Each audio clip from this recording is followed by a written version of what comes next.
Hello friend. आज है 29 जनवरी 2022। स्वागत है आपके अपने current affair channel current affair by DR study. यहाँ पे सभी क्वेश्चंस सेलेक्टेड और सभी एग्ज़ाम के लिए इम्पॉर्टेंट है। आते हैं पहले प्रश्न की ओर। निम्न में से किसने हाल ही में डिजिटल संसद नामक एक नया ऐप लॉन्च किया है? तो इसका आंसर होगा लोकसभा सचिवालय। लोकसभा सचिवालय ने हाल ही में लोगों के लिए संसद और उनके सांसदों की कार्यवाही की जानकारी के लिए डिजिटल संसद नामक एक नया ऐप लॉन्च किया है। यह ऐप ड्रॉयड और आईएस दोनों प्लेटफॉर्म पर उपलब्ध है।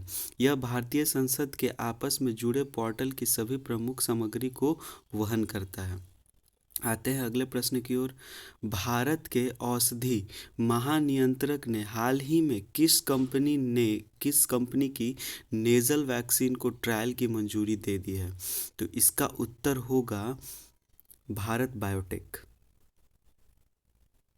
भारत के औषधि महानियंत्रक ने हाल ही में भारत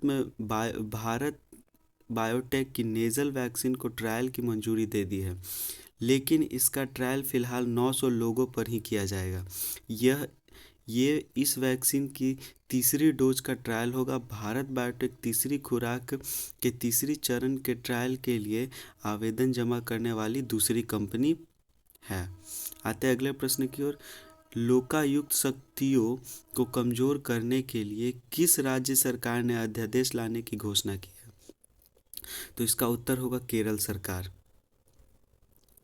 केरल सरकार ने हाल ही में लोकायुक्त शक्तियों को कमजोर करने के लिए केरल लोकायुक्त अधिनियम में संशोधन के लिए एक अध्यादेश लाने की घोषणा की है।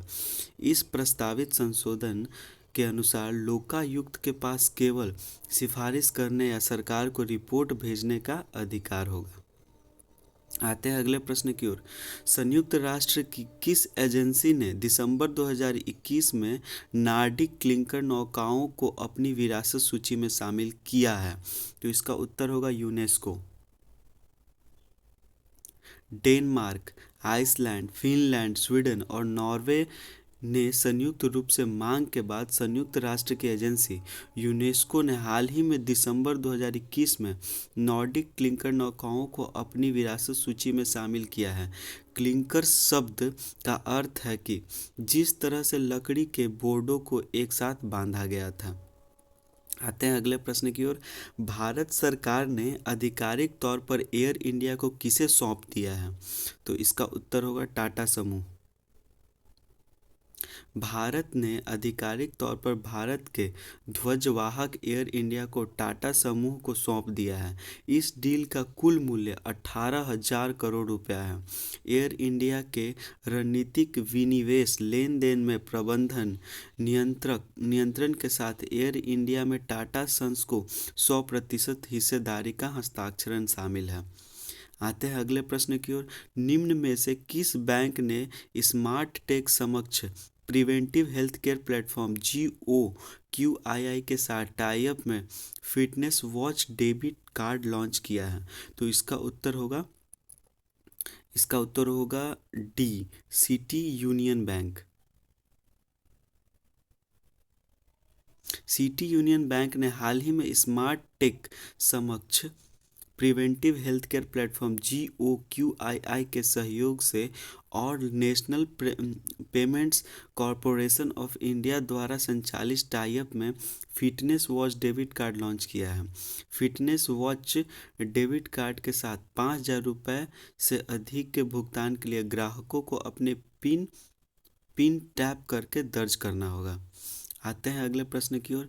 निम्न में से किस खेल के प्रसिद्ध पूर्व कप्तान चरणजीत सिंह का हाल ही में 90 वर्ष की उम्र में निधन हो गया है? तो इसका उत्तर होगा बी, हॉकी।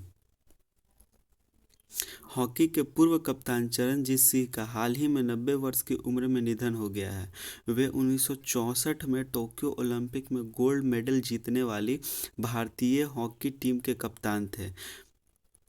वे वर्ष 1960 खेलों में और 1962 में जकार्ता के एशियाई खेलों में सिल्वर मेडल जीतने वाली भारतीय टीम के सदस्य भी थे। आते हैं अगले प्रश्न की ओर। भारत के किस टाइगर रिजर्व ने TX2 पुरस्कार जीता है? तो इसका उत्तर होगा सत्यमंगलम टाइगर रिजर्व।